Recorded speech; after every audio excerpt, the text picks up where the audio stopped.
this is Miss Klemme, and welcome to the third of 3 videos on the respiratory system.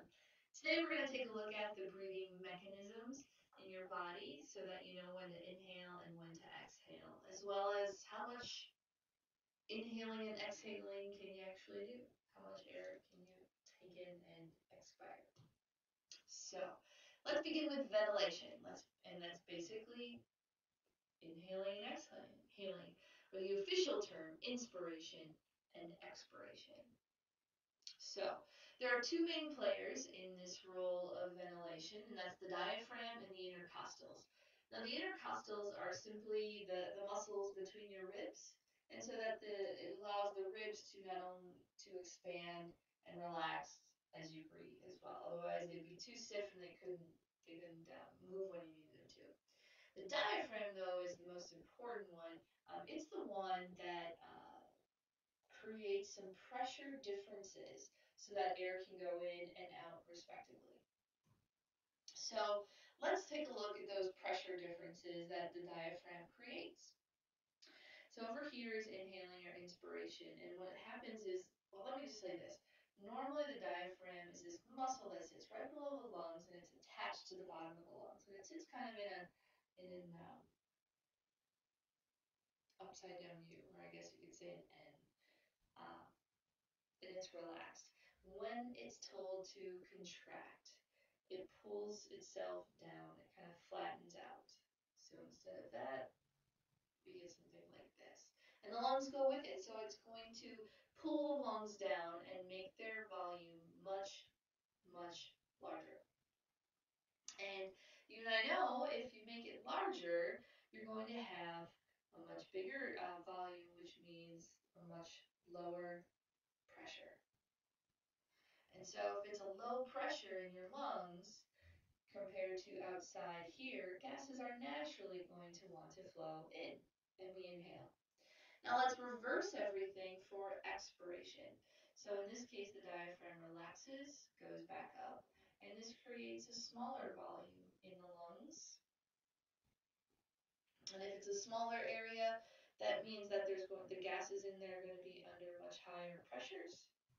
And so if there's a high pressure here compared to a pressure outside your body, air, primarily CO2, is going to want to leave. So it's the diaphragm is the one really establishing those pressure gradients for air to come in and come out. Now, what's exactly telling the diaphragm to do this and how often it should relax and contract is the medulla. The medulla is nested in the brainstem here, medulla oblongata, and basically what it does is it senses, it takes sensory readings in your carotid arteries about how much CO2 is floating around in your blood. Tells your brain, here's what's going on, and your brain then sends a message back down to your intercostals and your diaphragm to either increase or decrease breathing. Because if you remember from a video earlier on this topic, CO2 doesn't float around your blood as CO2. Remember, it floats around in your blood as bicarbonate, and that's an acid, and so medulla is really just monitoring the pH of your blood. If it gets too acidic, that means we've got to get rid of all of this, and we got to increase our breathing rate. So, for example, when we're working out and exercising, our body needs lots of oxygen. And if our cells are using oxygen, they're also making a bunch of this. So if we're making a bunch of that, then we have a bunch of this, our blood gets acidic. So what do? We breathe faster.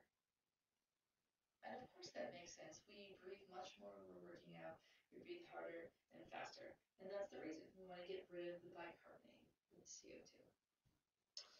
All right, so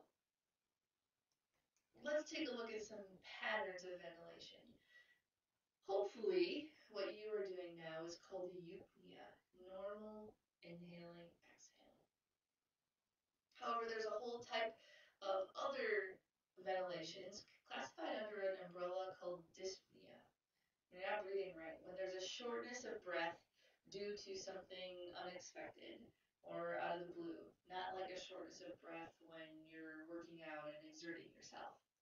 So I'm only going to go through two dyspneas, And the first is apnea, and you can see apnea happening right here. It's these flat lines. Apnea is when you stop breathing.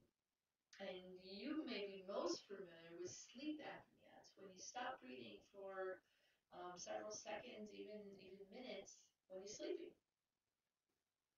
Now, this type of dyspnea is much more rare. It's called Cheyne-Stokes ventilation. And so it does have these periods of apnea, but it also has periods of extreme hyperventilation. And it's kind of a cyclical feedback that happens with the CO2 and the pH of your blood. It kind of goes back and forth and causing these weird breathing patterns. Um, and really what it comes down to is the medulla is doing some bad sensing of the CO2 levels in the blood to cause the diaphragm to react in such a way. Now, the last topic are spirometers, and they can measure, pretty handy devices that can measure how much capacity your lungs have. So like this one right here, you blow into this piece, and you can see how high you can get it and how low you can get it as well. Let me show you what they're measuring. They're measuring lots of different volumes in your lungs, and they can graph it all out on a spirogram. So the basic one, which is you doing eupnea, is called tidal volume. But if I told you to inhale as much as you could, inspiratory reserve volume, and then push all of that air out, that would be your expiratory reserve volume.